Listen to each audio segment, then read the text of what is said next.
Assalamualaikum warahmatullahi wabarakatuh.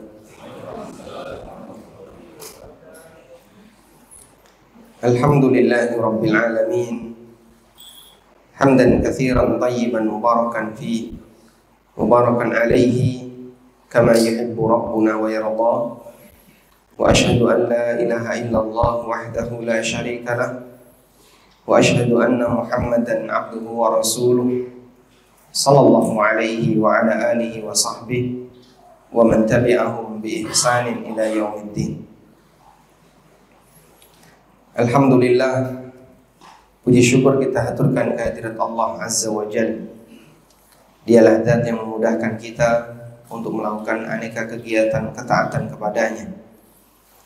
Dialah zat yang memberikan kita semangat untuk bisa melakukan ibadah kepadanya. Kita berharap semoga aneka aktivitas ibadah yang kita kerjakan diterima oleh Allah Subhanahu wa Ta'ala sebagai amal saleh yang ada hasilnya kelak di hari kiamat. Mereka yang sedang melakukan rangkaian ketaatan bersambung antara satu ibadah dengan ibadah berikutnya disebut dengan ar-riba, mengikat antara satu ibadah, satu ketaatan dengan ketaatan berikutnya. Karena seorang muslim dalam menjalani hidup, hakikatnya dia berpindah dari satu bentuk ibadah kepada ibadah yang lain. Allah Subhanahu wa Ta'ala mengajarkan kepada kita, fa idza faraghta fansab. Apabila kamu sudah selesai, faraghta, kamu sudah selesai. Selesai apa? Selesai beribadah kepada Allah. Fansab, tetaplah istiqomah untuk beribadah. Sehingga kita diajarkan selesai ibadah, nyari ibadah berikutnya. Dan kaitannya dengan ini, Rasulullah SAW pernah menyebutkan tentang mengikat satu ketaatan dengan ketaatan yang lain.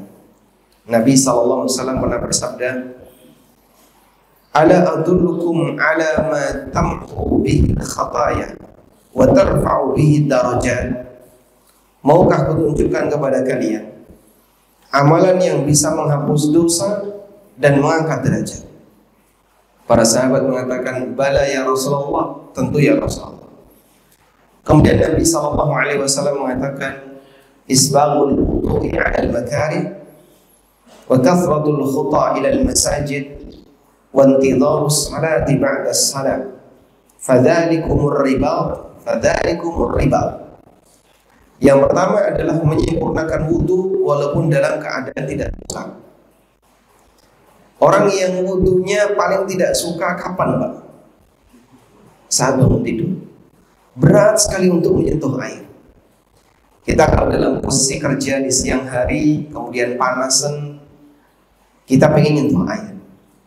Tapi orang kalau lagi tidur, bangun dalam posisi mungkin dia masih sangat malas nyentuh air, rasanya berat nggak, Pak?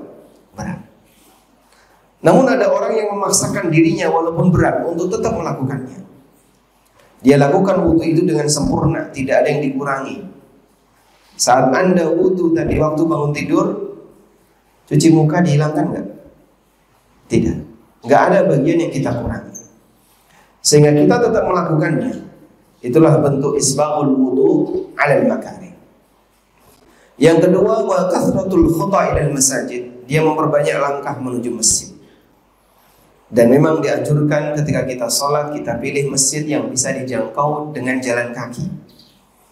Kecuali dalam kondisi tertentu, misalnya Anda mau ikut kajian, atau karena ada agenda yang lain sebagai agenda tambahan, dan tidak mungkin dijangkau dengan menggunakan jalan kaki, maka kita pakai kendaraan.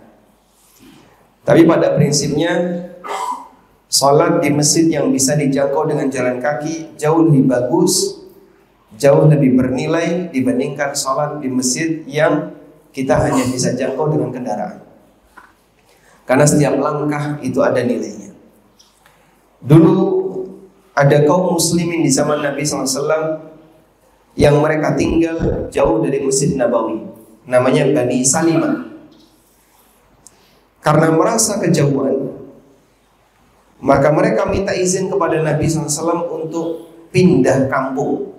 Bedol desa semuanya mau pindah ke sebuah kampung dekat dengan Masjid Nabawi. Namun dilarang oleh Nabi SAW dan beliau memberikan motivasi, ya Bani Salimah, diyarakum tuktabu atharukum. Diyarakum tuktabu atharukum. Wahai Bani Salimah, jauhnya rumah kalian akan menambah catatan kebaikan untuk athar kalian. Athar yang dimaksud di sini adalah jejak langkah yang kalian lakukan ketika menuju ke masjid.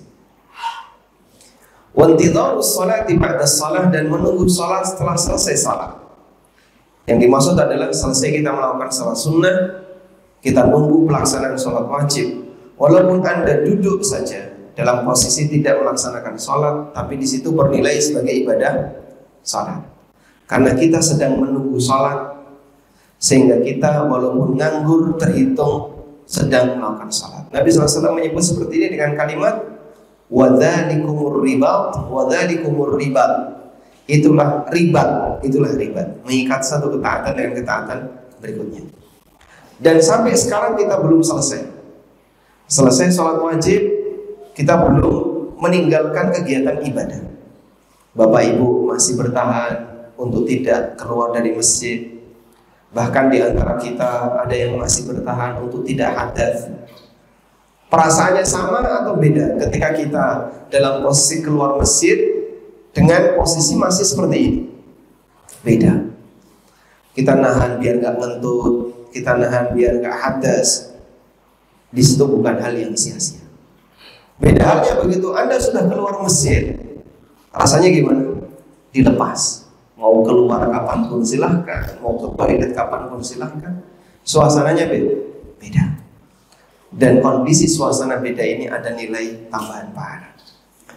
Tayyib, semoga memberikan kita motivasi untuk memperbanyak kegiatan semacam ini, karena kegiatan kayak gini yang disebut oleh Nabi SAW dengan ar-ribat, mengikat satu ketaatan dengan ketaatan berikutnya, dikatakan oleh Nabi SAW, tamhu bihil khataya wa tarfa'u bihi ad-darajat, bisa menghapuskan dosa dan mengangkat derajat.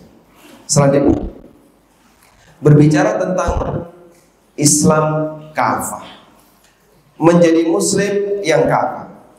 Tadi dalam salat subuh kita telah mendengarkan bacaan imam, di mana beliau mengutip firman Allah Subhanahu wa taala, ya ayyuhalladzina amanu dukhulu fis silmi kafah wa la tattabi'u khutuwatis syaitan innahu lakum aduwwun mubin.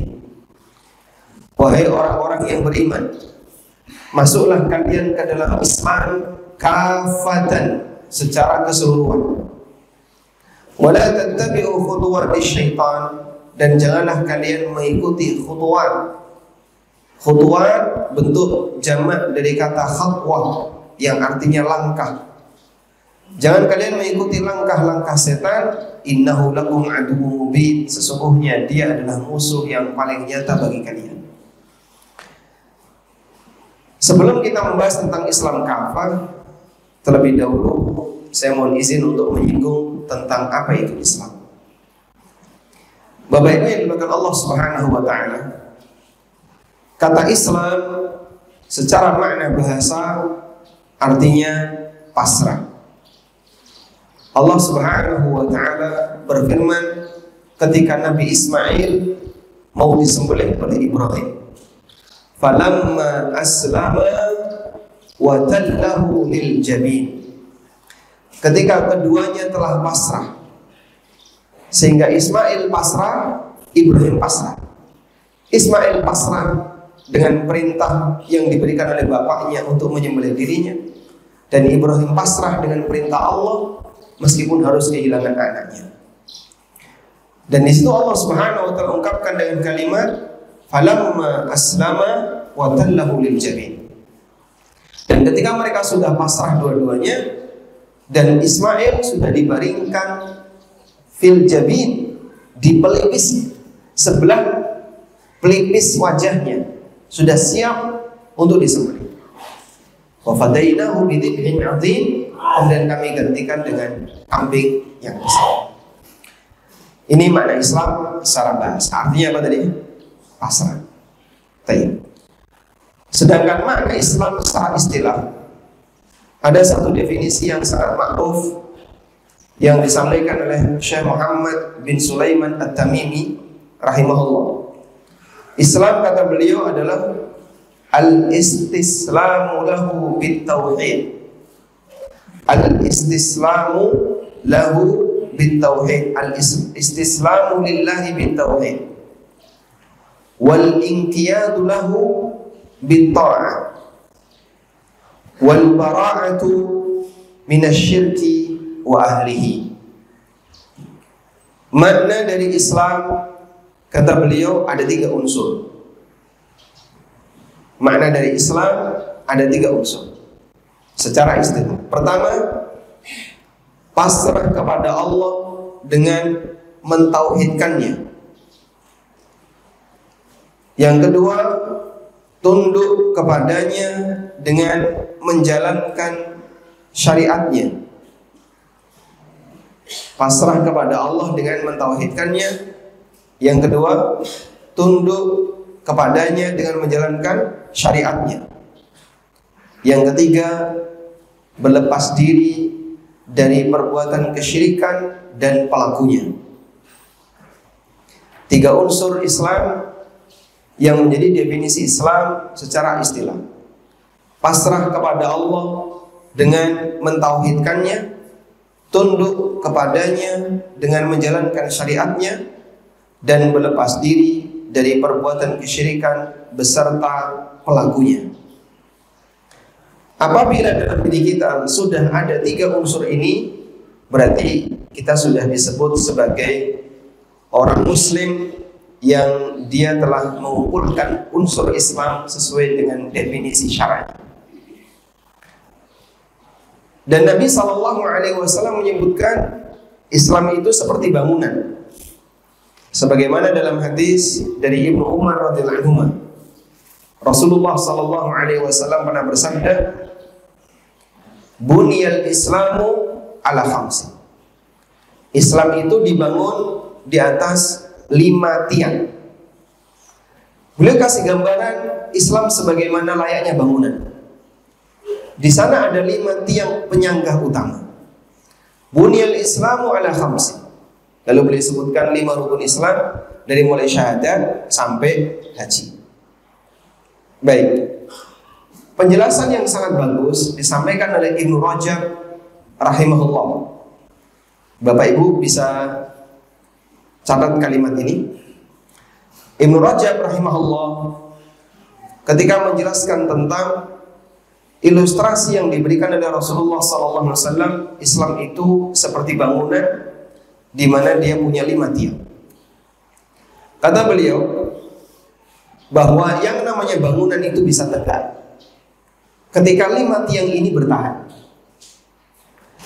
Namun itu belum mencakup semua kewajiban yang lain. Belum mencakup semua kewajiban yang lain. Karena masih ada kewajiban-kewajiban yang lain selain dari 5 rukun Islam. Contohnya apa, Pak? Kewajiban menuntut ilmu, kewajiban berbakti kepada orang tua, kewajiban menghormati tetangga, kewajiban-kewajiban yang lainnya termasuk taat sama ulil amri dan seterusnya. Sehingga masih banyak kewajiban yang lain. Kata Ibnu Rajab, kewajiban-kewajiban yang lain ini ibarat tembok yang ada di samping kanan dan kirinya. Maka seorang yang tinggal di bangunan itu, dia akan terlindungi dari panas, dingin, atau binatang buas apabila samping kanan kirinya ada tembok. Dan bangunannya akan tegak apabila tiang-tiangnya bertahan. Sementara amalan-amalan sunnah yang kita kerjakan itu seperti penghias rumah, seperti tambahan penghias rumah. Sehingga di dalam rumah kita ada aneka perabotan dan berikut isinya ada aneka hiasan-hiasan. Itu bentuknya adalah amalan sunnah dalam Islam. Maka 5 rukun Islam itu seperti tiang penyanggah biar bangunan ini bertahan. Kewajiban Islam yang lain ibarat tembok yang dia akan melindungi penghuninya dari serangan, dari posisi cuaca dan serangan binatang buas, sementara hiasannya adalah amal sunnah yang dia kerjakan. Baik, oleh karena itu setelah kita paham ilustrasi ini, jika ada orang yang lebih perhatian terhadap amal sunnah, tapi dia tidak perhatian terhadap 5 rukun Islam, terutama fondasi tauhid, ibarat ada orang yang bangun rumah, dia kasih aneka perabotan, tapi tiangnya dirobohkan. Kira-kira ada yang mau tinggal di dalamnya? Ini bisa berbahaya. Ada orang punya rumah dengan aneka perabotan, mulai dari lemari ada, aneka peralatan-peralatan ada, tapi tiang penyanggahnya dia gulingkan karena dia tidak menjaga tauhid. Robohlah bangunan itu, apapun yang ada di dalamnya menjadi tidak bermanfaat karena dia telah merobohkan itu bangunan. Oleh karena itu, kalau ada kasus fenomena sebagian masyarakat yang dia perhatian terhadap amalan sunnah, kalau zikir itu Masya Allah sampai tengah malam, kemudian memperbanyak ibadah A, ibadah B, tapi sangat disayangkan, bisa jadi kadang dia merusak Islamnya dengan cara tidak hati-hati dalam masalah kesyirikan, tidak hati-hati dengan perbuatan yang bisa membuat dia keluar dari Islam. Sekarang yang lagi tren, orang sering menjadikan tema agama sebagai bahan candaan, sampai dibawa pada dunia politik, sehingga kadang ada orang yang bercanda tapi dalam urusan agama, membuat lelucon, membuat kelakar, candaan, silakan. Tapi kalau sampai pada titik menggunakan materi agama, tema agama untuk itu, ini perbuatan berbahaya karena bisa menyebabkan pelakunya keluar dari Islam. Allah Subhanahu wa taala mengingatkan perbuatan yang dilakukan oleh orang munafik di zaman Nabi sallallahu alaihi wasallam. Pada waktu orang munafik ikut berangkat bersama rombongan Rasulullah sallallahu alaihi wasallam ke daerah Tabuk. Tabuk di mana Tabuk? Jauh ke utara, ke Madinah. Dari Madinah jauh ke arah utara, dekat dengan perbatasan Syam, yang waktu itu ditempuh dalam waktu 1 bulan perjalanan. Maka mereka membuat kelakar, lelucon, guyon, tapi yang dijadikan bahan guyonnya Rasulullah Sallallahu Alaihi Wasallam. Lalu kemudian Allah Subhanahu Wa Taala ingatkan, wala in sa'altahum la yaquluna innama kunna nakhudu wa nal'ab.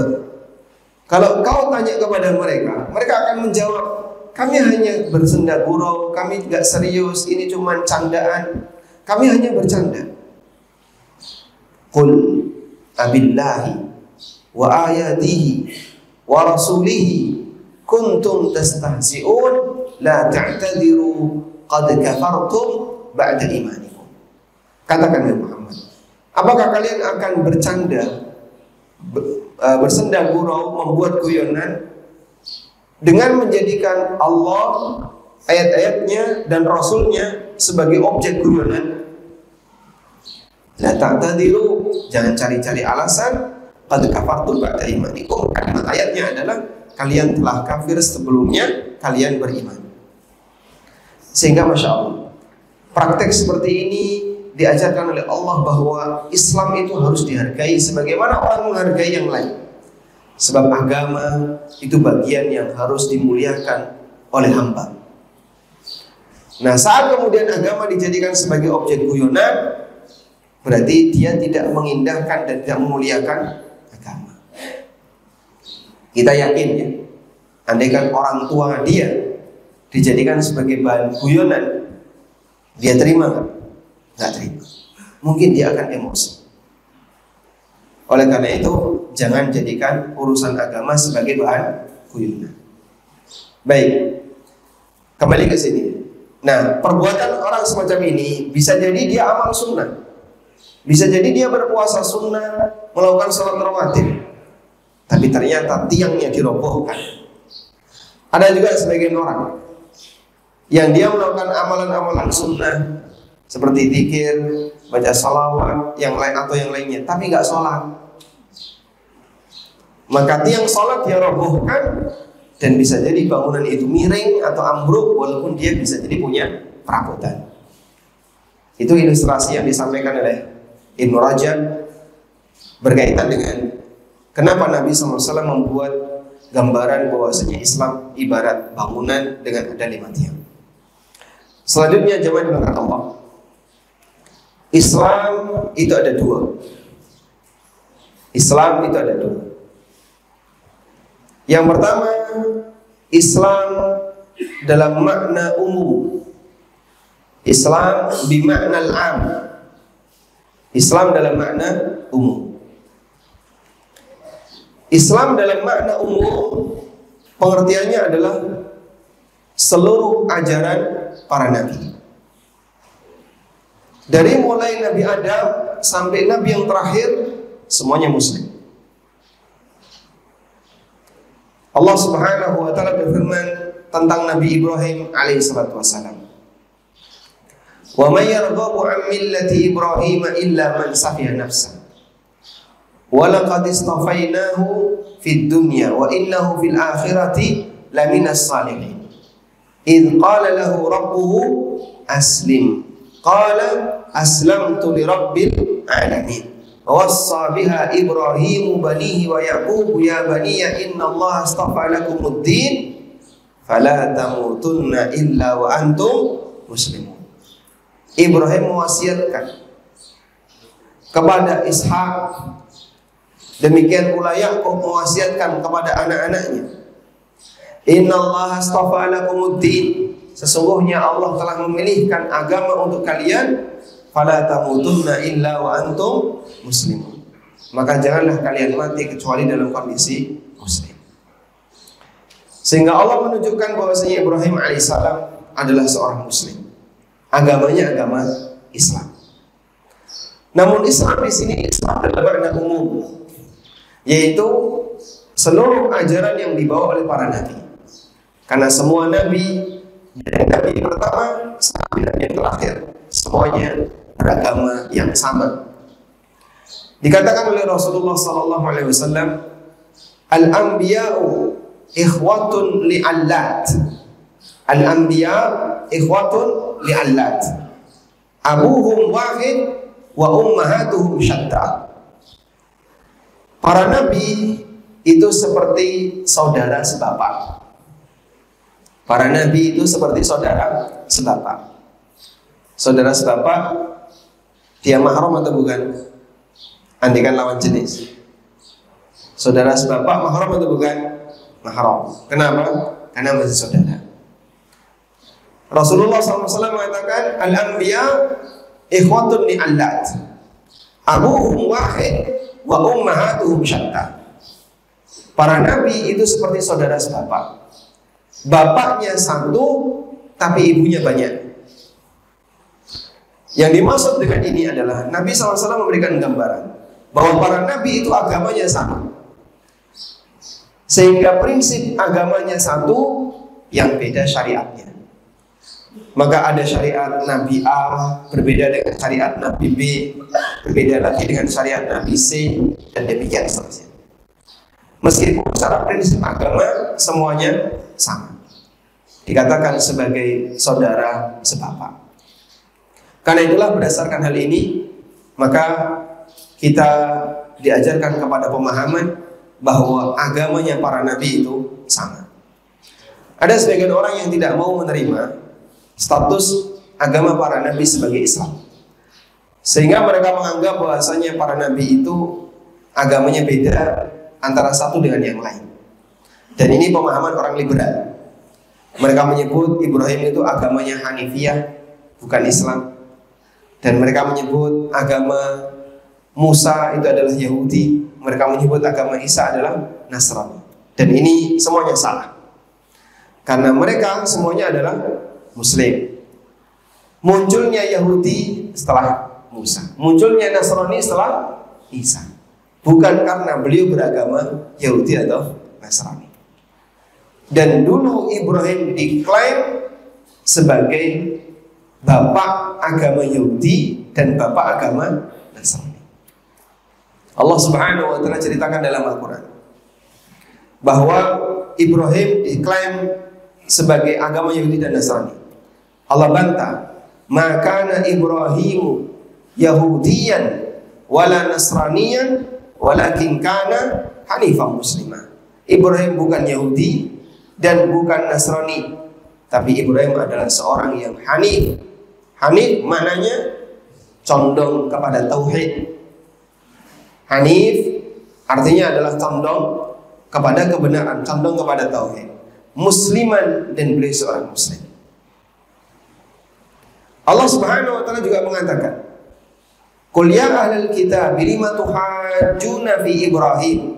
Wahai ahli kitab, kenapa kalian debat rebutan Ibrahim?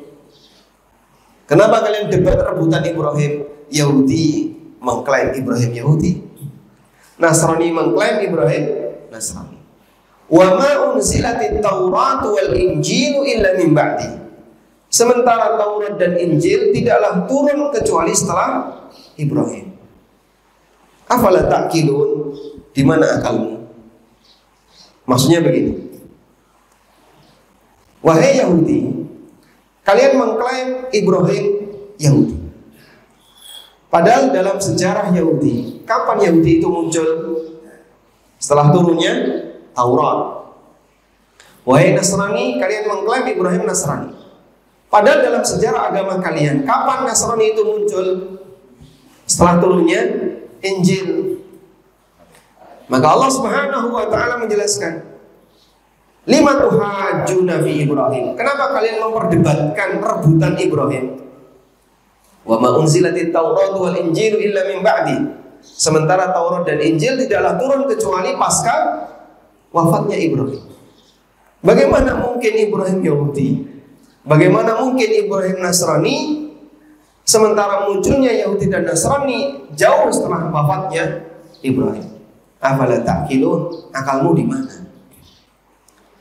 Sehingga klaim seperti ini telah dibantah oleh Al-Quran, tapi Al-Quran menegaskan bahwa Ibrahim beragama Islam. Walakin kana hanifan musliman. Demikian pula agama para nabi yang lain.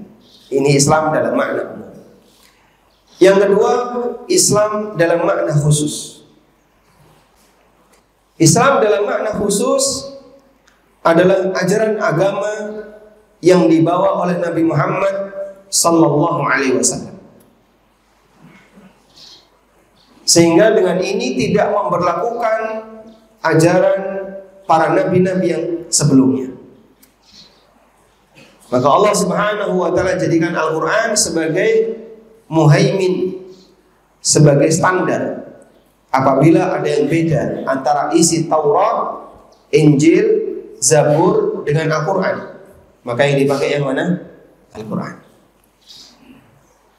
Karena keberadaan kitab ini sebagai penutup untuk seluruh ajaran sebelumnya, dan Allah sempurnakan ada di Quran.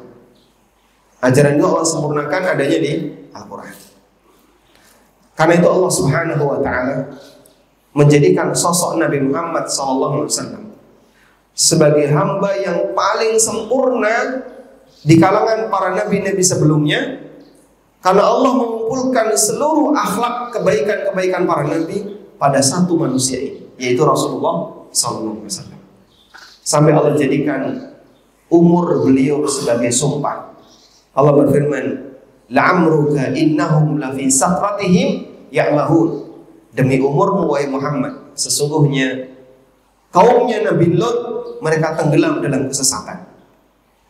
Ketika Allah bersumpah untuk menyatakan kesesatannya kaumnya Nabi Lot, sumpah yang Allah sebutkan itu menyebut umur Nabi Muhammad SAW. La'amruka innahum lafi sakratihim ya'mahun. Disebutkan oleh Ibnul Jauza, Abul Jauza, beliau meriwayatkan dari Ibnu Abbas radhiyallahu anhu bahwa Ibnu Abbas pernah mengatakan, "Ma khalaqallahu mundu Adama nafsan akrama min Muhammadin sallallahu alaihi wasallam. Allah tidak pernah menciptakan jiwa sejak Nabi Adam yang lebih mulia dibandingkan Muhammad. Fa innahu aqsama bihayatihi, karena Allah bersumpah dengan menyebut kehidupan Nabi Muhammad sallallahu alaihi wasallam. Sebab umur itu adalah kehidupan. Isi umur itu apa? Kehidupan. Sehingga budi pekerti, karakter, aktivitas yang beliau lakukan terwadai dengan umur beliau. Terwadai dengan umur beliau sallallahu alaihi wasallam. Dan ini dijadikan sumpah oleh Allah Subhanahu wa taala. Dan tidak ada satupun hamba yang umurnya dijadikan sumpah selain Rasulullah sallallahu alaihi wasallam. Sampai ada keterangan yang disampaikan oleh para ulama berkaitan dengan nabi-nabi ulul azmi, terutama 3 nabi, Musa, Isa, dan Muhammad alaihi wassalam. Mereka mengatakan begini, dan ini keterangan yang disampaikan oleh Syekhul Islam. Musa itu punya karakter tegas, keras, dan beliau sangat disiplin, yang disebut dengan Al-Jalal. Maka syariatnya Musa syariat Jalal. Sehingga ketika Musa membimbing umat dalam posisi sangat tegas, keras. Contohnya, saat beliau turun dari bukit, kemudian menjumpai Bani Israel dalam keadaan apa? Menyembah patung pedhet, patung anak sapi. Musa emosi besar. Pertama yang jadi sasaran siapa? Harun. Harun diapain, Pak? Dijambak. Harun itu dijambak. Bagian mana yang dijambak? Rambut dan jenggotnya. Sampai Harun mengatakan, "Ya ibna ummi la ta'khud bi lihyati wala bi ra'si." Wahai putra ibuku, maksudnya wahai saudaraku, jangan kau jambak rambut dan jenggotku. Jambak itu 2 tangan. Jambak atas, jambak bawah, berarti pakai 2 tangan. Saking emosinya Musa AS. Bahkan kitab Taurat yang beliau bawa dilempar. Dalam posisi ketika beliau emosi, melihat kondisi Bani Israel yang menyembah patung anak sapi. Sampai Allah Subhanahu wa taala katakan, "Falamma dhahaba an Musa al-ghadabu akhadha al-alwah." Ketika rasa marah Musa itu telah pergi, akhadha al-alwah, Musa mengambil lembaran-lembaran Taurat yang berserakan. Karena tadi dilempar. Coba bayangin, orang melempar Quran gimana? Perbuatan dosa besar. Tapi dalam posisi ketika orang sedang emosi besar, sampai seorang Nabi Musa alaihissalam mengalami hal itu. Dan Allah ceritakan itu dalam Al-Quran.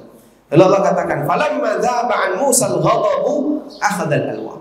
Begitu emosi Musa telah hilang, beliau ngambil lembaran-lembaran.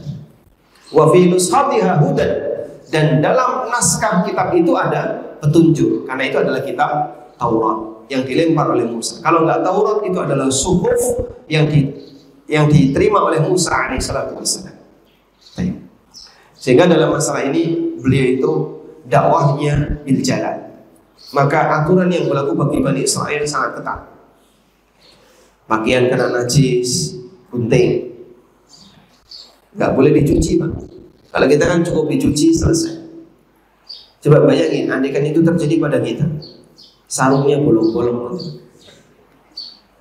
Ketika ada orang yang berbuat syirik, mau tobat, tobatnya apa?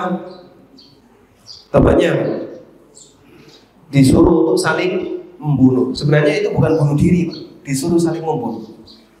Para penyembah-penyembah pedhet tadi dikumpuli, semuanya disuruh bawa senjata. Sudah? Sekarang silahkan kalian bacok-bacokan. Di depannya ada bapaknya, di depannya ada anaknya, ada istrinya, ada siapa lagi. Disuruh saling bacok-bacokan. Gak kuat mereka. Mereka gak kuat. Sampai akhirnya Allah Subhanahu wa ta'ala turunkan awan yang gelap, sehingga tiba-tiba muncul kabut gelap dan mereka tidak saling melihat. Dalam posisi ketika mereka tidak saling melihat, mereka menebaskan senjatanya dan tidak tahu, mungkin bisa jadi ketika dia mau menebas, dia sendiri yang mati. Dan seperti ini tidak terjadi pada dakwahnya, pada syariat Nabi Muhammad SAW. Sehingga dikatakan bu'itha Musa bil jalal. Musa itu diutus dengan membawa al-jalal. Yang dimaksud al-jalal adalah ketegasan, kekerasan, kemudian menjaga prinsip, nggak ada toleransi. Yang kedua, Nabi Isa.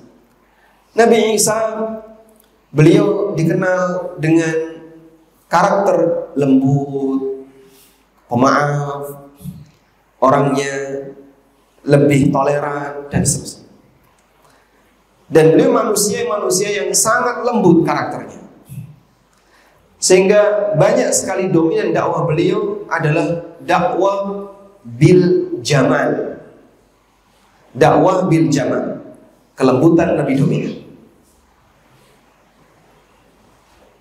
Karena itu pada waktu beliau berdakwah, suasana dakwahnya suasana lemah lembut, tidak sebagaimana yang terjadi pada kondisi Nabi Musa alaihissalam. Nabi Muhammad SAW menggabungkan dua hal ini, yang disebut dengan al-kamal, kesempurnaan. Sehingga dakwah beliau lemah lembut, tapi kalau sudah urusan hukum Allah, beliau tegas. Sampai ketika Usamah bin Zaid mau meminta kepada Nabi SAW agar hukuman yang diberikan kepada wanita Bani Makhzum yang telah maling, mencuri untuk dipotong tangannya, agar ini dibatalkan, Nabi SAW marah kepada Usamah dan mengatakan, atashfa'u fi hududillah, atashfa'u fi hududillah, apakah kamu mau membatalkan, memberi syafaat terhadap hukuman Allah dengan membatalkan hukuman Allah? Tidak boleh. Lauka anna Fatimah binta Muhammadin saraqat laqata'tu yadaha. Andaikan yang maling itu adalah Fatimah bintu Muhammad, tak potong tangannya. Dan itu menunjukkan apa? Al-jalal. Tapi dalam dakwah beliau lemah lembut, beliau toleran, sehingga gabungan antara jamal dan jalal ada pada sosok Nabi Muhammad SAW. Maka para ulama mengatakan, bu'itha Musa bil jalal, wa bu'itha Isa bil jamal, wa bu'itha Muhammadun sallallahu alaihi wasallam bil kamal. Bisa diingat ya kalimatnya ya. Nabi Musa diutus dengan al-jalal, Nabi Isa diutus dengan al-jamal, Muhammad sallallahu alaihi wasallam diutus dengan al-kamal. Allah kumpulkan kebaikan-kebaikan itu pada sosok beliau SAW. Sehingga ajaran beliau adalah ajaran yang paling lengkap, dan posisi beliau sebagai pemegang ajaran yang terakhir. Baik, oleh karena itu beliau memiliki Islam dalam arti khusus, yaitu ajaran beliau, sehingga disebut Muslim apabila dia mengikuti Nabi Muhammad SAW. Maka kalau di zaman ini, setelah diutusnya Nabi Muhammad SAW, ada orang yang mengikuti Musa, dia Muslim atau tidak? Tidak. Ada orang yang mengikuti Isa, Muslim atau tidak? Tidak.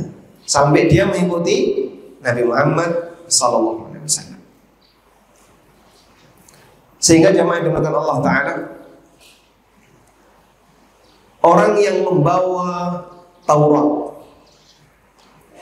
kemudian dia komitmen dengan isi Taurat, tapi tidak mau mengamalkan Quran, dia tidak disebut sebagai Muslim. Umar bin Khattab radhiyallahu anhu pernah bawa Taurat. Kemudian ketemu Rasulullah SAW, dan Taurat ketika itu beredar, karena banyak di kota Madinah orang-orang yang beragama Yahudi, Bani Nadir, Bani Quraidah, Bani Mustalik, Bani Qainuqa, Yahudi Khaybar, dan Yahudi di berbagai tempat. Sehingga Taurat ketika itu termasuk kitab yang sudah beredar, bahkan beredar sebelum Quran. Umar bin Khattab pernah bawa Taurat, ketemu Rasulullah SAW. Apa yang dikatakan oleh beliau? Ya Umar, lau kana Musa hayyan thumma taba'tumuhu wa taraktumuni ladhalaltu. Wahai Umar, andaikan Musa masih hidup, lalu kalian ikut Musa dan kalian tinggalkan aku, maka kalian akan jadi orang yang tersesat. Tidak diterima setelah diutusnya Nabi Muhammad SAW, orang mengikuti agama para nabi sebelumnya dengan meninggalkan ajaran Nabi Muhammad SAW, karena ajaran beliau adalah ajaran yang menjadi pamungkas, yaitu yang terakhir. Tayyib. Dan karena sebab itulah nama resmi kita adalah apa nama resminya? Al-Muslimun. Siapa yang ngasih nama ini? Siapa yang ngasih nama Al-Muslimun? Allah. Kamu siapa? Saya Muslim. Identitas Muslim itu Allah yang ngasih. Allah Subhanahu wa taala berfirman, "Wa ma ja'ala 'alaikum fid din min haraj. Millata abikum Ibrahim." Ini ada di surat Al-Hajj ayat yang terakhir. "Wa ma ja'ala 'alaikum fid din min haraj. Millata abikum Ibrahim huwa sammakumul muslimina min qablu wa fi hadha." Allah tidak pernah menjadikan adanya kesulitan dalam agama. Millata abikum Ibrahim, ini adalah agama Ibrahim. Huwa sammakumul muslimin, dialah zat yang memberikan nama kepada kalian. Allah lah yang memberikan nama kepada kalian al-muslimin, sebagai muslim. Nama kita itu yang resmi muslim. Min qablu wa fi hadha, dalam kitab-kitab sebelumnya dan dalam kitab ini, yaitu Al-Quran. Sehingga apa status resmi kita? Apakah Aswaja, Ahlussunnah wal Jamaah, ataukah apa lagi? Sunni atau apa? Kalau berdasarkan Al-Quran, nama resmi kita Muslim. Nama resmi kita adalah Muslimin. Itulah nama yang diberikan oleh Allah Subhanahu wa taala kepada pengikut Nabi Muhammad SAW. Baik. Nah, dalam posisi ketika kita menjadi Muslim, maka selanjutnya kita diminta, kalau kamu berislam, maka Islamlah secara keseluruhan. Berislam secara keseluruhan artinya apa? Jangan tebang pilih. Nah, kaitannya dengan Islam secara keseluruhan, maka para ulama menjelaskan bentuk Islam kita kepada Allah itu ada dua. Bentuk Islam kita kepada Allah ada dua. Yang dua ini mengerucut pada satu pernyataan: pasrah terhadap ketetapan Allah. Pasrah terhadap ketetapan Allah. Dan ketetapan Allah itu ada dua. Makanya bentuk Islam kita ada dua. Yang pertama adalah ketetapan takdir. Allah menetapkan kepada hambanya berupa takdir.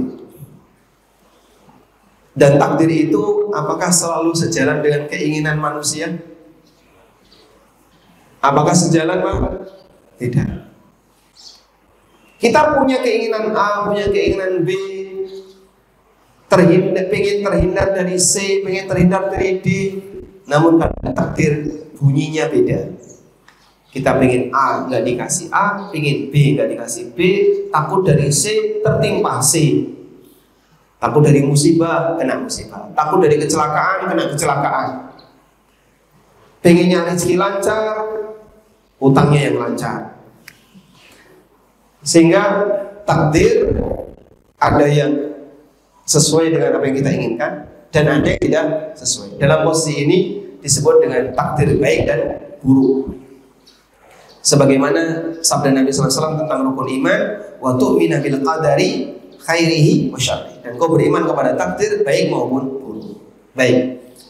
Kaitannya dengan takdir, bisa nggak manusia keluar dari takdir?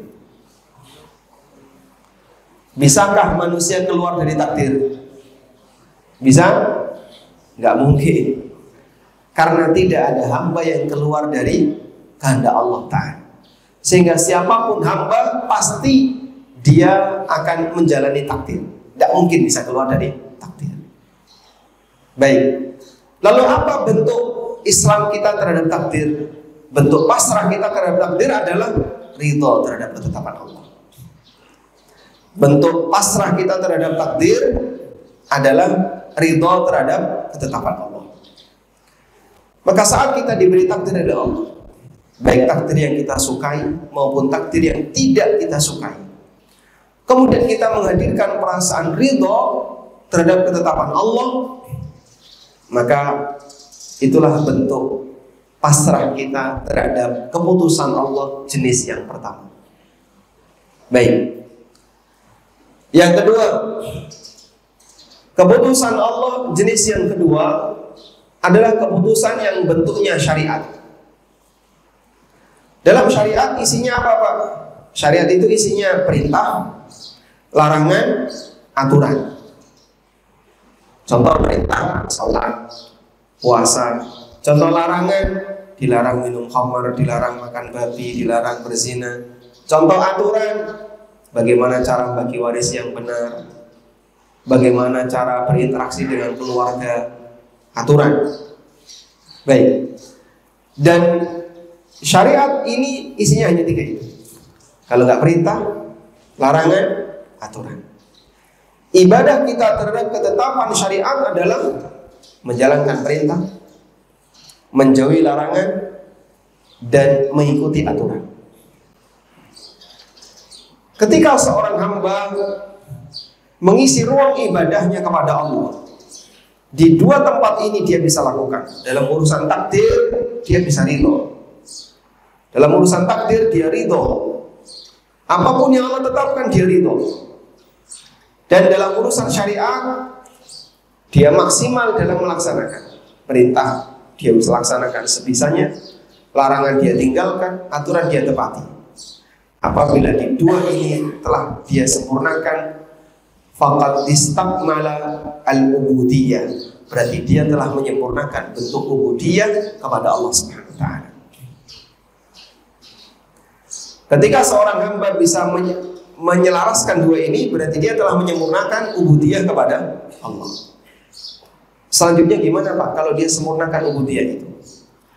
Di posisi inilah kita bisa sebut dia sebagai orang muslim yang kafah.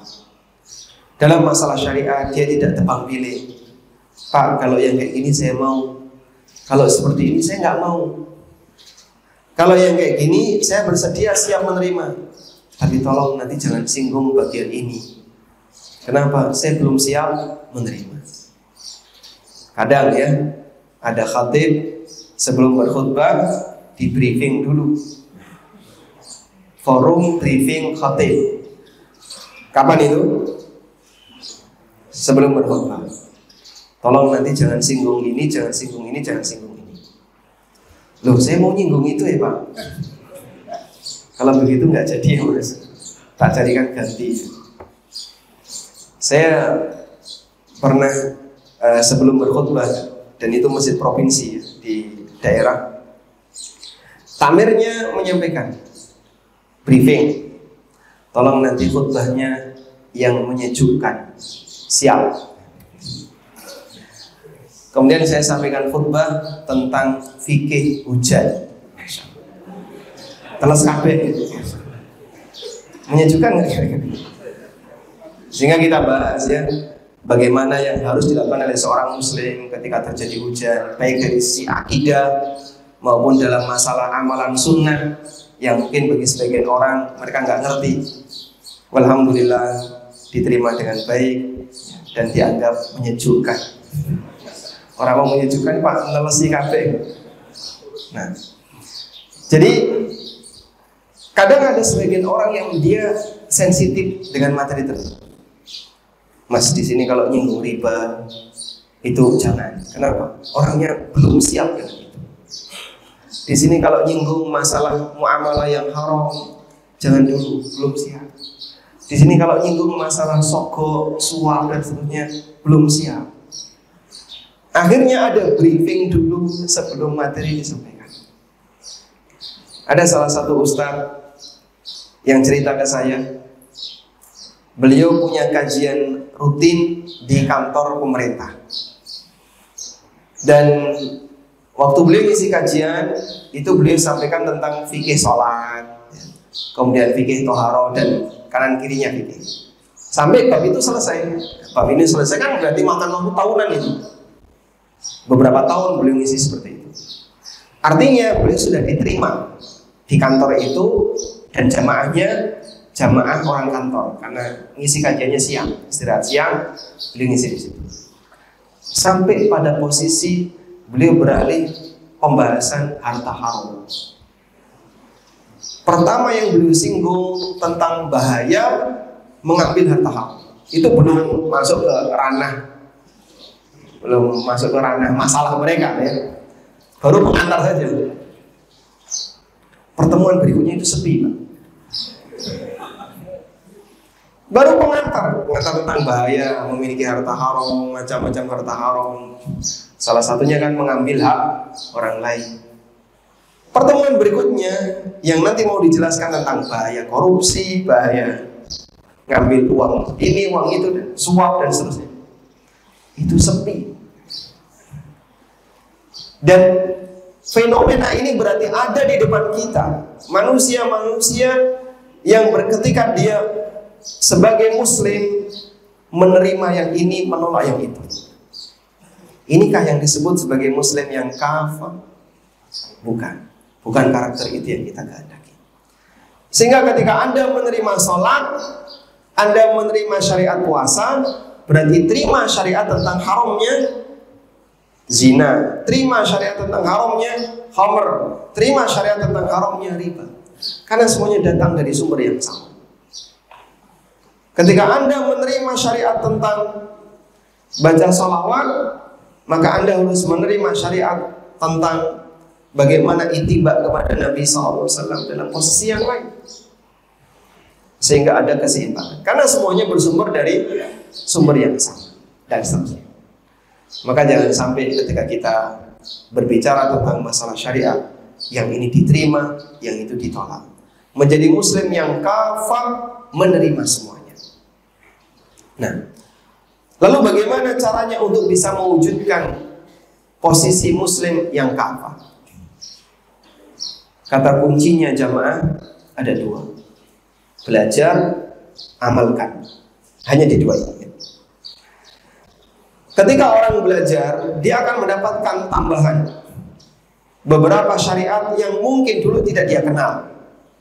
Sebab kita ini sama-sama berangkat dari nol.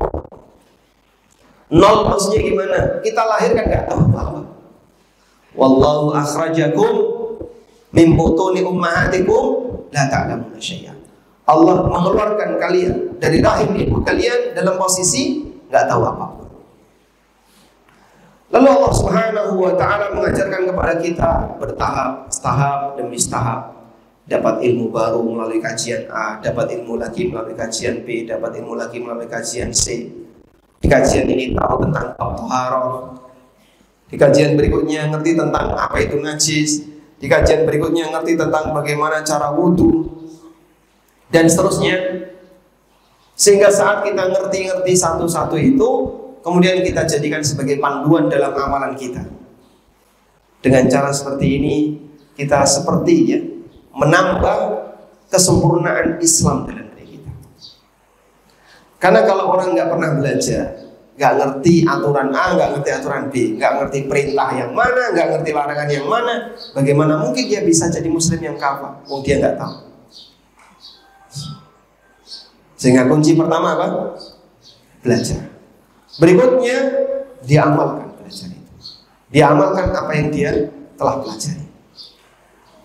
Setelah dalam posisi seperti itu, maka dia akan bisa menjadi muslim yang kafir. Baik. Allah memberikan kita bekal untuk bisa menjadi muslim yang baik dalam kegiatan belajar. Wa ja'ala lahumus sam'a wal absar wal afida la'allakum tashkurun. Allah jadikan pada diri kalian ada pendengaran, ada penglihatan, dan ada afidah, yaitu fuad.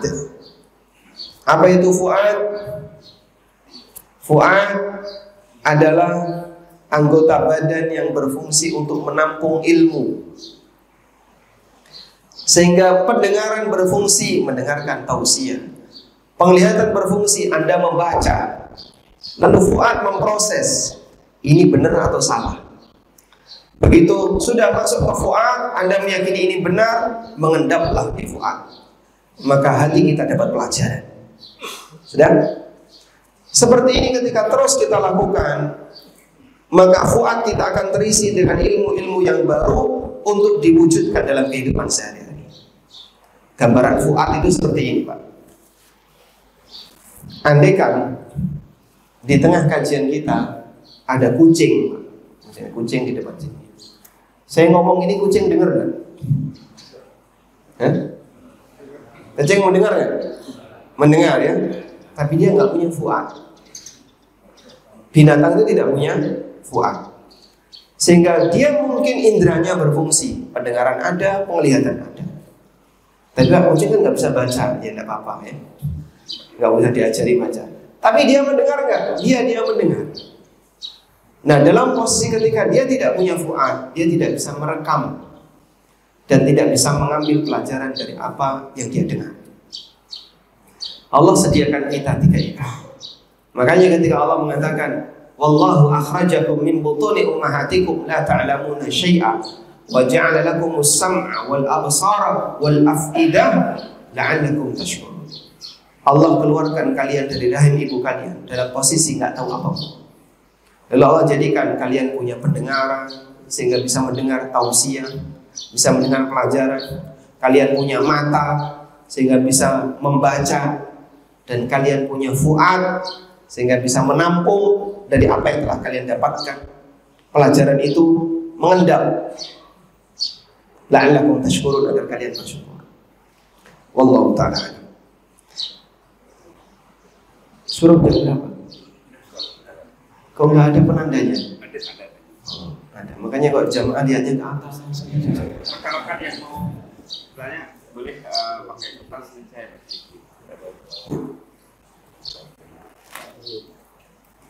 Mikrofon satunya ada.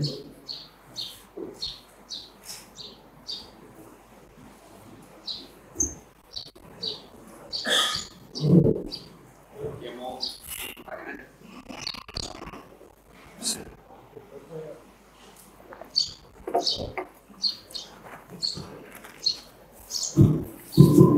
Assalamualaikum warahmatullahi wabarakatuh. Waalaikumsalam warahmatullahi wabarakatuh. Apabila ada pertanyaan seperti biasa, silakan ditunggu nanti kita sampaikan.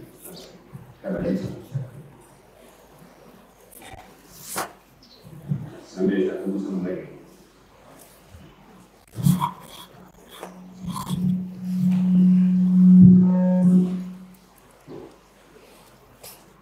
Assalamualaikum warahmatullahi wabarakatuh. Waalaikumsalam warahmatullahi wabarakatuh. Dalam surat An-Nisa 176 ada istilah kata kalalah. Apakah ini terkait dengan pembagian waris?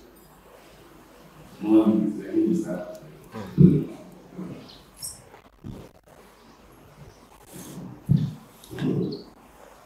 Di surat An-Nisa ayat 176, itu An-Nisa ayat terakhir. Penjelasan tentang waris ada di An-Nisa ayat 11, 12. Ini pembagian. Dan 176, 11, 12, 13 dan 14 itu isinya ancaman dan janji. Sehingga ada 4 ayat di awal. 11, 12 itu aturan, 13 dan 14 itu janji dan ancaman bagi yang melaksanakan aturan. 176 di ujung dari surat An-Nisa penjelasan tambahan, sehingga pembagian waris dijelaskan oleh Allah di 3 ayat. An-Nisa 11, 12 dan 176. Di 176 ada pembahasan tentang kalalah. Yastaftuna qulillahu yuftikum fil kalalah. Ini mru'un halaka laisa lahu waladun. Mereka meminta fatwa kepadamu. Qulillahu yuftikum fil kalalah, maka Allah memberikan fatwa kepada kalian tentang kalalah. Apa itu definisi kalalah? Definisi kalalah adalah man laisa lahu walad wala walid. Man laisa lahu walad wala walid. Enggak punya anak, enggak punya bapak. Maksudnya gimana? Orang tuanya sudah meninggal, bapaknya sudah meninggal, anak-anaknya sudah meninggal, atau dia enggak punya keturunan. Sehingga dia disebut kalalah dari kata iklil. Iklil itu artinya mahkota. At-taj wal iklil. Iklil artinya mahkota. Karena mahkota itu mengelilingi kepala. Maka kasus kalalah adalah kasus di mana orang tidak punya ahli waris usul maupun furu. Usul itu bapak ke atas, furu itu anak ke bawah. Yang dia punya hanya saudara. Dia hanya punya saudara. Sehingga warisannya itu hanya ada di sekelilingnya, kanan kirinya. Maka disebutlah kalalah karena orang yang dapat warisan adalah orang yang mengitarinya, yaitu saudara-saudaranya. Sebab jalur waris itu ada 3 ya. Jalur usul, jalur furu, dan jalur hawashi. Usul itu bapak ke atas, furu itu anak ke bawah, hawashi itu saudara, dan kanan kirinya ke samping, saudara, paman, sepupu, ponakan, itu namanya hawashi. Nah, orang kalau tidak punya anak, orang tuanya sudah meninggal, si A dia nggak punya keturunan dan orang tuanya sudah meninggal, maka warisnya hanya saudara. Ini disebut dengan kasus kalalah. Wallahu a'lam. Assalamualaikum. Waalaikumsalam warahmatullahi wabarakatuh. Saya memiliki seorang putri yang masih menjadi tanggungan saya. Sehubungan sebentar lagi akan digelar pilpres. Ternyata pilihan capresnya berbeda dengan pilihan saya. Pertanyaan saya, berdosakah saya apabila saya melarang apa yang menjadi pilihannya? Terima kasih atas jawabannya. Waalaikumsalam warahmatullahi wabarakatuh. Wah, bingung jawabnya saya. Baik. Ini mau pakai pendekatan ilmu demokrasi atau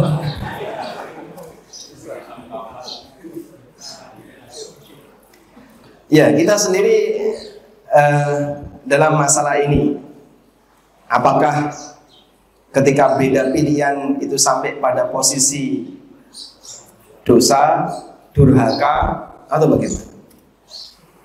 Karena terkadang orang tua beda pilihan dengan anaknya, suami beda pilihan dengan istri. Alhamdulillah, suasana ketegangan politik sekarang tidak setegang sekian tahun yang lalu. Ketika paslon cuma 2 itu kan sensitif ya, sehingga pilih nomor 1 atau nomor 2 itu sampai suami istri ada yang cerai, ada yang terjadi KDRT, di lingkungan kerja jadi saling tegang. Ada salah satu teman saya ketika dia di kantor itu merasa nggak nyaman, karena ya gitu, perbedaan dalam pemilihan paslon. Yang satu milih nomor 1, yang satu milih nomor 2, ketemu itu nggak akur, Pak. Dan baru cair setelah jadi. Sepanjang masa kampanye sebelum pemilu itu tegang terus sampai Ramadan, dan waktu itu saya ketemu beliau pas Idul Fitri. Kita selalu tegang terus, ketemu itu enggak sampai kadang nggak salah, kadang masya Allah. Itu efek samping ketika kedewasaan politik mungkin kurang maksimal ya. Maka barangkali dalam hal ini ya, kalau sekiranya Bapak ingin memberikan saran kepada putrinya untuk mengikuti pilihan Bapak, itu sah-sah saja. Namun kalau sampai pada titik apakah anak ini disebut durhaka ketika beda pilihan, wallahu a'lam.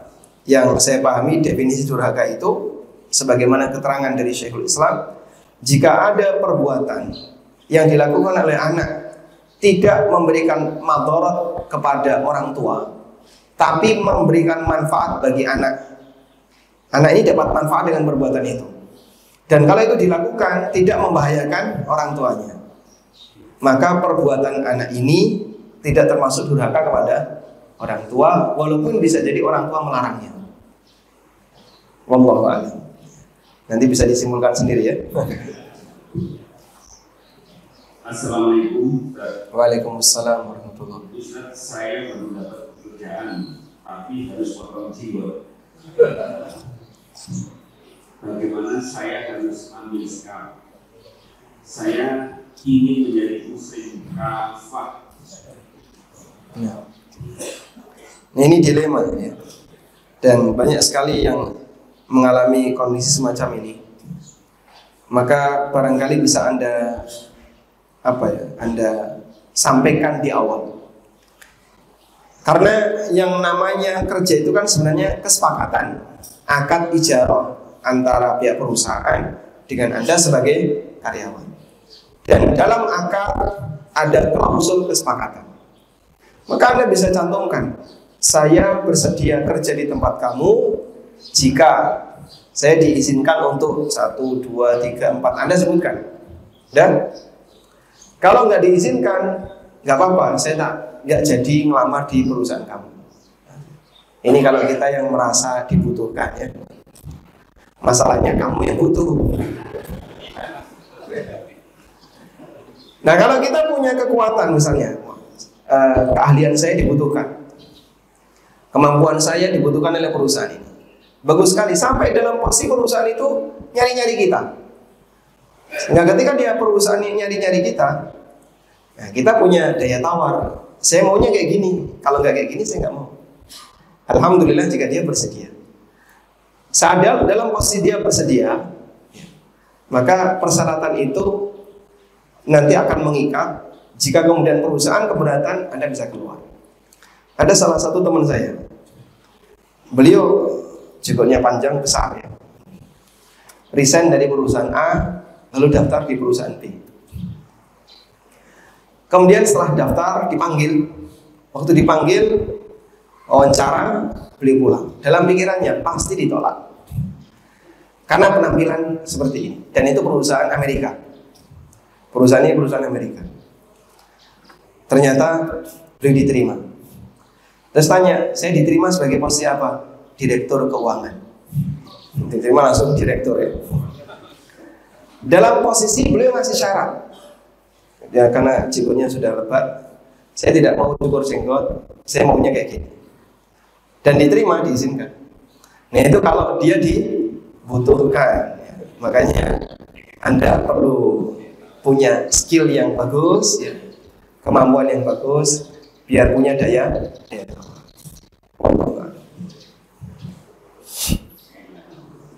Apakah doa bisa merubah takdir? Ada sebuah hadis yang menyebutkan, innahu la yaruddul qadar illa doa. Tidak ada yang bisa menolak takdir kecuali doa. Makna dari hadis ini adalah ada beberapa pendekatan yang disampaikan oleh para ulama. Yang pertama, tidak ada yang bisa menolak takdir kecuali doa dalam pandangan manusia. Sehingga seolah-olah begini, si A sakit, lebih rajin berdoa, dengan doa itu berubahlah jadi sehat. Maka seolah-olah doa ini telah mengubah takdir sakitnya menjadi sehat. Meskipun hakikatnya doa dia sendiri juga bagian dari takdir. Sehingga Allah takdirkan orang ini awalnya sakit, lalu Allah takdirkan dia berdoa. Setelah itu Allah takdirkan sembuh. Sehingga semuanya tidak keluar dari takdir. Karena doa dia sendiri juga bagian dari takdir. Makna yang kedua, bahwa tidak ada yang bisa mengubah takdir kecuali doa. Maksudnya adalah takdir itu bertingkat. Ada takdir yang tidak dapat diubah dan tidak ada satupun yang tahu isinya. Itulah takdir di Lauhul Mahfuz. Malaikat nggak tahu isinya. Tidak ada satupun yang tahu. Allah Subhanahu wa Ta'ala menyimpan itu dan hanya dia yang tahu. Sehingga Jibril tidak tahu kapan kiamat. Sehingga saat tanya kepada Nabi SAW, Rasulullah SAW mengatakan, mal mas'ulu anha bi'alama minas sa'il. Yang ditanya tidak lebih tahu daripada yang bertanya. Artinya kita sama-sama gak ngerti. Itu manusia terbaik, malaikat terbaik, Jibril alaihissalam. Baik. Nah, dalam posisi ini, karena Lauhul Mahfuz ini tidak mengalami perubahan, ada takdir yang diketahui oleh malaikat. Contohnya, takdir yang diketahui malaikat. Saat janin berusia 4 bulan, Allah mengutus malaikat. Ketika malaikat ini diutus, tugasnya apa? Fayu'maru bi'arba'i kalimatin. Dia diperintahkan untuk menetapkan 4 takdir. Bikadbi rizkihi wa ajalihi wa sakiyun wa syakiyun am sa'id. Dia diminta untuk menetapkan takdir rizkinya, ajalnya, apakah dia jadi orang yang celaka ataukah jadi orang yang bahagia. Dan ini diketahui oleh malaikat. Sehingga malaikat membawa takdir itu, berarti dia tahu nggak? Tahu. Terus apa bedanya dengan Lauhul Mahfuz? Nah, Lauhul Mahfuz terjaga, nggak diketahui malaikat. Maka ada kemungkinan yang beda antara takdir yang ditetapkan saat berada di rahim dengan takdir di Lauhul Mahfuz. Ketika ada kemungkinan yang berbeda itu, maka dibawa makna pada kondisi doa bisa mengubah takdir adalah takdir yang bawah ini tadi, yang diketahui oleh malaikat, tapi tidak mengubah isi dari Lauhul Mahfuz. Wallahu a'lam. Assalamualaikum warahmatullahi wabarakatuh. Waalaikumsalam warahmatullahi wabarakatuh. Bagaimana hukum obligasi? Saat ini saya ada dana di obligasi dan ingin saya tarik agar bebas dari riba. Namun karena sedikit rumit prosesnya, maka dana tersebut akan saya saling tukar dengan dana ayah saya yang ada di investasi saham. Dengan cara begini, apakah saya sudah keluar dari riba tersebut? Jika belum, bagaimana solusinya? Waalaikumsalam warahmatullahi wabarakatuh. Dari apa yang disampaikan oleh penanya, saya berkesimpulan penanya sudah paham obligasi itu riba. Karena ini kan surat utang yang menghasilkan tambahan, menghasilkan keuntungan. Dan yang namanya akad utang tidak boleh menghasilkan keuntungan. Yang boleh menghasilkan keuntungan itu akad investasi, bukan akad utang. Dan obligasi itu utang. Karena Anda sudah paham bahwasanya obligasi itu adalah utang yang menghasilkan keuntungan, dan keuntungan itu riba, maka seharusnya kita tidak terlibat di situ. Silakan Anda tarik sebisa yang Anda lakukan. Sekarang kalau dialihkan ke ayah, nah itu kan sama dengan mindah dosa ya. Dari anak dipindahkan dosanya ke bapak. Kalau jenengan tega bapak itu so monggo. Kalau Anda tega bapak Anda terbebani dengan dosa, ya silahkan. Nah seharusnya kan tidak ada ta'awun 'alal itsmi wal 'udwan, tolong-menolong dalam maksiat. Maka selesaikan itu, makin cepat makin bagus. Anda lakukan semampunya untuk bisa narik kembali obligasi tersebut. Masalah tertunda itu karena kesalahan mungkin pihak yang memegang obligasi itu, padahal Anda sebenarnya tidak bersedia. Nah nanti sepanjang proses withdraw, penarikan tadi, mungkin kan ada hasil ya. Selama proses penarikan yang lama tadi ada hasil. Nah hasilnya Anda salurkan untuk fakir miskin atau untuk fasum. Wallahu a'lam. Assalamualaikum warahmatullahi wabarakatuh. Waalaikumsalam warahmatullahi wabarakatuh. Ustaz, insya Allah dan kita semua diberikan keberkahan. Amin. Walakum bimithli. Apakah tidak boleh menikah dengan wanita yang tidak sunnah?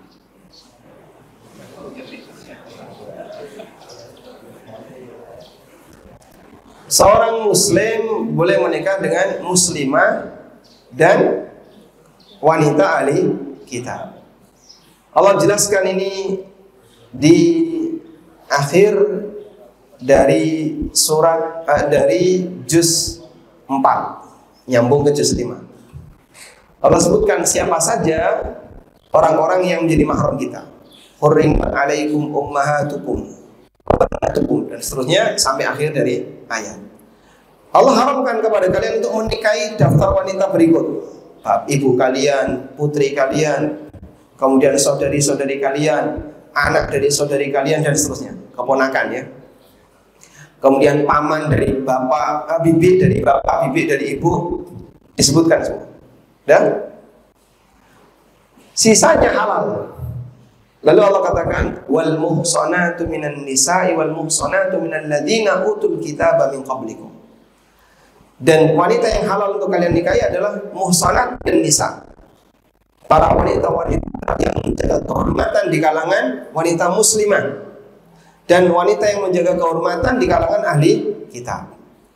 Maka seorang muslim kalau mau menikahi wanita, status wanita yang mau dinikahi ini syaratnya dua. Satu, dia beragama muslimah atau beragama ahli kitab. Yang kedua, dia menjaga kehormatan. Menjaga kehormatan artinya bukan wanita yang suka dengan lelaki yang lain, bahkan sampai berbuat zina dan seterusnya. Sepanjang dua karakter ini ada, Anda boleh menikah dengannya. Wallahu a'lam. Nah, gimana? Dua lagi mau terakhir? Assalamualaikum warahmatullahi wabarakatuh. Waalaikumsalam. Ustaz, bagaimana hukumnya kalau saya punya hutang tapi tidak bisa bayar hutangnya karena yang saya hutang itu adalah mencuri barang digital yang haram, download bajakan. Yang saya download bajakan ada yang halal kalau dibeli, ada yang haram kalau dibeli. Masalah saya tidak punya ilmu yang mana yang haram, yang mana yang halal dari yang saya download bajakan. Apakah boleh saya generalkan saja dengan membayar hutang lewat sedekah tanpa peduli yang halal atau yang haram? Boleh. Download software bajakan, ada yang halal, ada yang haram. Software haram itu maksudnya software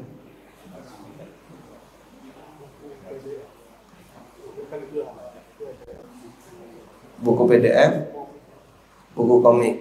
Nah, ada download komik.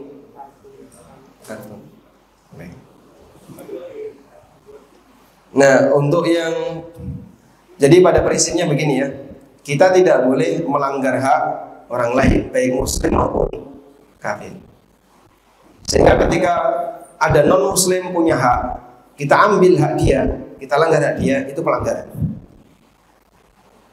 Walaupun dia non muslim. Baik, termasuk di antara hak yang harus dijaga adalah hak berupa non materi. Contohnya royalti. Nah, saat kita download software ini kan milik orang kafir, Pak. Ya meskipun itu milik orang kafir, tapi kan ini dijaga, ada nilainya, dan Anda seharusnya beli. Tapi saya butuh. Kalau butuh ya seharusnya jangan ngambil milik orang. Kita semua butuh. Kita butuh duit, kita butuh nasi, kita butuh ini. Boleh nggak terus dengan alasan butuh kita ngambil milik orang? Nggak boleh. Maka alasan butuh, kemudian orang menghalalkan harta orang lain, menghalalkan milik orang lain, ini kesalahan. Kalau sudah terlanjur bagaimana? Kalau sudah terlanjur, wallahu alam, saya nggak tahu apakah ini bisa dilakukan atau tidak. Anda hubungi CS pemilik software itu, customer service. Kemudian sampaikan, kemarin saya download software tapi bajakan. Ini kalau saya mau bayar berapa? Kalau kemudian customer service kasih arahan, baik Bapak bisa bayar transfer sekian ke rekening ini, Anda lakukan. Selesai urusan. Ya.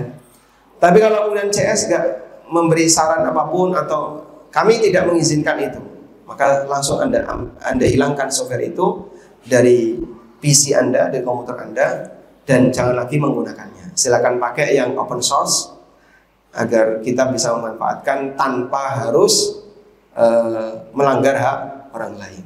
Nah, alhamdulillah. Assalamualaikum warahmatullahi wabarakatuh. Waalaikumsalam warahmatullahi wabarakatuh. Bagaimana Ustaz memahami Quran surat Al-Anfal ayat 6 ayat 65 dan 66? Syukran. Nah, ini harus buka ini berarti. Surat Al-Anfal 65-66.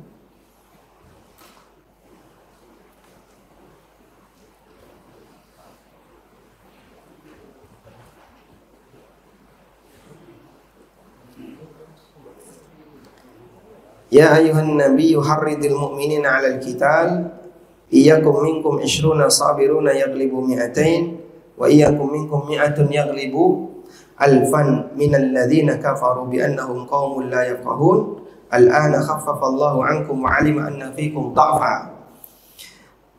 Wahai nabi, berikan semangat bagi kaum mukminin untuk berperang. Jika kalian jumlahnya 20, yang bersabar bisa mengalahkan 200. Jika kalian berjumlah 100, dia bisa mengalahkan yang berjumlah 1000 di kalangan orang kafir, dengan sebab mereka adalah kaum yang tidak paham.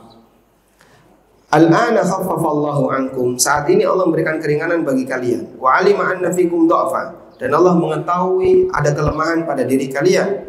Fa iyyakum minkum mi'atun sabiratun yaghlibu mi'atain, sehingga kalau ada pasukan 100 bisa mengalahkan pasukan 200. Wa iyyakum minkum alfun yaghlibu alfain, ada pasukan 1000 bisa mengalahkan 2000 biiznillah, dengan izin Allah. Bagian mana yang mau dipelajari? Ayatnya jelas. Okay.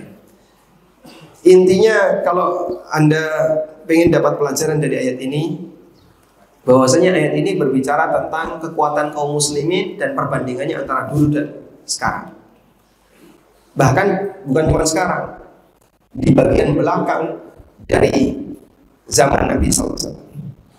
Dulu kaum muslimin tawakalnya luar biasa, imannya kuat, semangatnya besar, sehingga sedikit bisa lawan pasukan 10 kali lipat. Satu orang melawan 10, yang menang 1. Itu dulu. Ya, 1 lawan 10. Kemudian kata Allah, al-ana khaffafallahu ankum. Sekarang Allah memberikan keringanan kepada kalian. Jadinya 1 lawan 2. 100 lawan 200. Maksudnya ini kaitannya dengan masalah mengukur kekuatan pasukan. Kaum muslimin kalau mau perang itu ada ukurannya. Nggak boleh waton lungo ya, asal berangkat nanti menang kalah terus gak apa-apa. Nggak boleh ya. Harus perhitungkan. Kamu datang bukan dalam rangka yang penting perang, tapi juga memperhitungkan bahwasanya posisi negara Islam dan kaum muslimin harus bisa bertahan bila perlu menang. Maka kalau kemudian ukuran kekuatan 1:2 boleh maju. Tapi kalau kurang dari itu, Pak, kita itu 1:3 belum boleh maju. Sampai kita punya kekuatan 1:2. Kurang lebih seperti itu, berkaitan dengan fikih jihad dari Al-Anfal ayat 65 dan 66. Wallahu a'lam, demikian yang bisa kita sampaikan. Semoga bermanfaat. Wassallallahu ala nabiyyina Muhammadin wa ala alihi wa sahbihi wasallam. Wa akhiru da'wana alhamdulillahi rabbil alamin. Wassalamualaikum warahmatullahi wabarakatuh.